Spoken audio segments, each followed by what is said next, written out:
ce monde. Presque 8 milliards de personnes y vivent. De nombreuses coutumes, traditions, croyances, courant d'un côté à l'autre,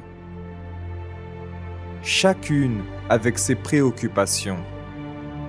Mais il semble qu'elles sont toujours insatisfaites, inquiètes, comme si elles recherchent une chose, mais ne savent pas de quoi il s'agit. L'impression qu'il manque quelque chose dans leur vie, mais elles ne savent pas ce que c'est. Voyage, relations, argent, renommée, toutes choses ne les satisfont pas complètement. Elles pleurent, se disputent, boivent, tuent et se tuent. La raison de toute cette frustration et souffrance de l'humanité se résume à une unique chose: l'absence du Saint-Esprit. Ce que l'être humain insiste à chercher en des choses et chez les personnes ne peut être trouvé qu'en lui. Cette série vous aidera à comprendre qui est le Saint-Esprit, son importance, ce qu'il peut faire et comment le recevoir dans toute sa plénitude.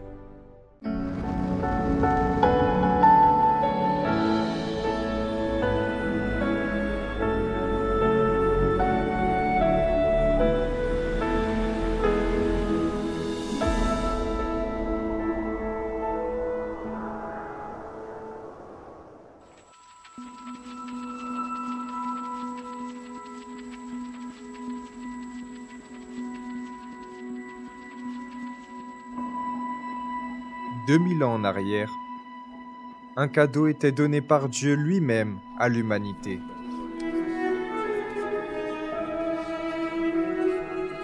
Il ne s'agissait pas de n'importe quel cadeau, qui s'abîme avec le temps, vieillit et se brise, mais quelque chose qui serait avec ceux qui le recevraient pour toujours, et d'une valeur que tout l'argent du monde ne pourrait payer.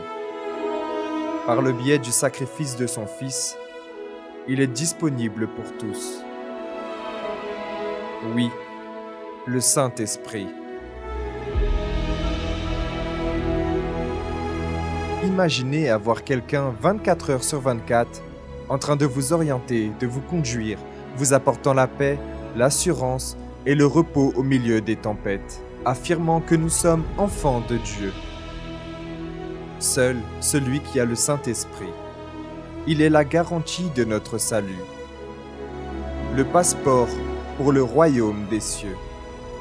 Mais ne pensez pas que quelque chose de si précieux est obtenu de n'importe quelle façon.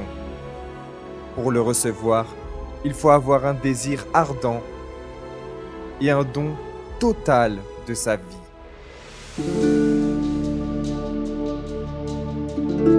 Et c'est là que les personnes échouent, car elles disent vouloir le Saint-Esprit, mais ne sacrifient pas leur vie pour lui. Elles ne veulent pas payer le prix. Il est impossible de recevoir l'Esprit de vérité en vivant dans le mensonge. Il est impossible de recevoir les 100% de Dieu en se donnant à moitié. Il est impossible d'être honoré par le Seigneur Jésus sans tout d'abord l'honorer. Par conséquent, tout celui qui désire le posséder a premièrement besoin de se vider de lui-même, de ses vanités, blessures, préoccupations et de prioriser le royaume de Dieu. Ne restez pas tranquille tant que vous n'avez pas reçu le baptême du Saint-Esprit. Car l'avoir n'est pas quelque chose d'optionnel, mais une nécessité vitale, à tel point que sans lui, il est impossible de vaincre les luttes de ce monde et demeurer jusqu'à la fin. Honorez Dieu de toutes vos forces, et quand vous vous y attendrez le moins, vous serez honoré par lui. Je suis allée dans une réunion un dimanche vraiment assoiffée. J'ai commencé à être très assoiffée. J'ai dit, je veux ce Saint-Esprit. Ce dimanche, il est venu sur moi. Ce fut si glorieux. Vous savez, quand vous ressentez une paix que j'ai cherchée durant toute ma vie, ce fut une joie dans mon âme. J'ai alors dit, je n'aurais jamais imaginé qu'un jour j'aurais cette paix. Cherchez premièrement le royaume et la justice de Dieu, et toutes ces choses vous seront données par-dessus.